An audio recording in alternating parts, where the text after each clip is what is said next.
Scott Schober is the CEO of Berkeley Varitronics Systems. He joins us now from New York City. So, Scott, what would you consider as the #1 cybersecurity concern in the United States? Is it really elections, military, or is there an even wider common issue? Well, certainly it's an issue across the board, but a lot of focus has been on the elections, the 2020 presidential elections. And why so much? Because there's been so much meddling, and they've really proven there are a lot of vulnerabilities still in the entire election process.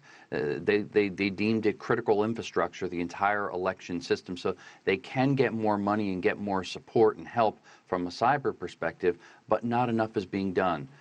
$2.1 billion they estimated was needed to properly secure the election systems by the 2020 elections, and they've only given a little bit more than $250 million. So only a fraction of money has been allocated and being spent to truly secure the election systems, and that's a concern across the board. So more has to be done very soon.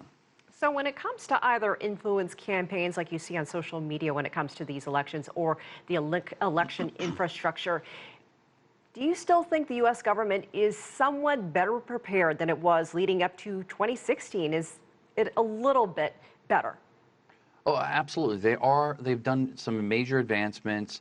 They're doing much better. But remember, the bad guys, the hackers, they only have to get into one or two systems to cause disruption. And really what they're trying to do is they're not necessarily trying to change votes per se.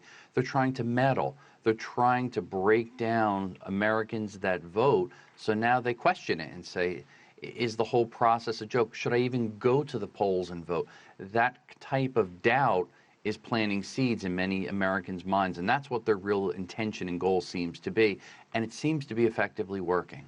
Why has there been perhaps a hesitancy in spending the money to make improvements? The cybersecurity industry has exploded in recent years.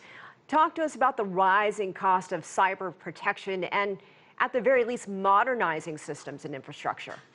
Sure. Well, first of all, the systems for the voting and the election process are somewhat dated. It's extremely hard and extremely expensive and time-consuming to update all these processes. Plus, the people behind the scenes, the human factor is often the weakest element.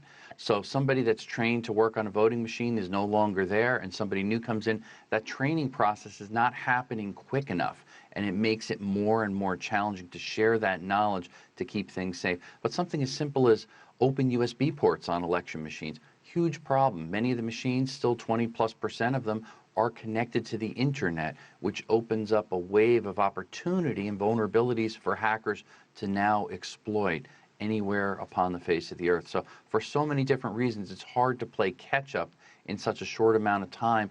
And again, it's not just in this particular area. It's affecting small business, it's affecting large corporations, it's affecting the military. So cybersecurity now has become every single person's business, where they have to make adjustments and keep things secure just to fight back and have a chance.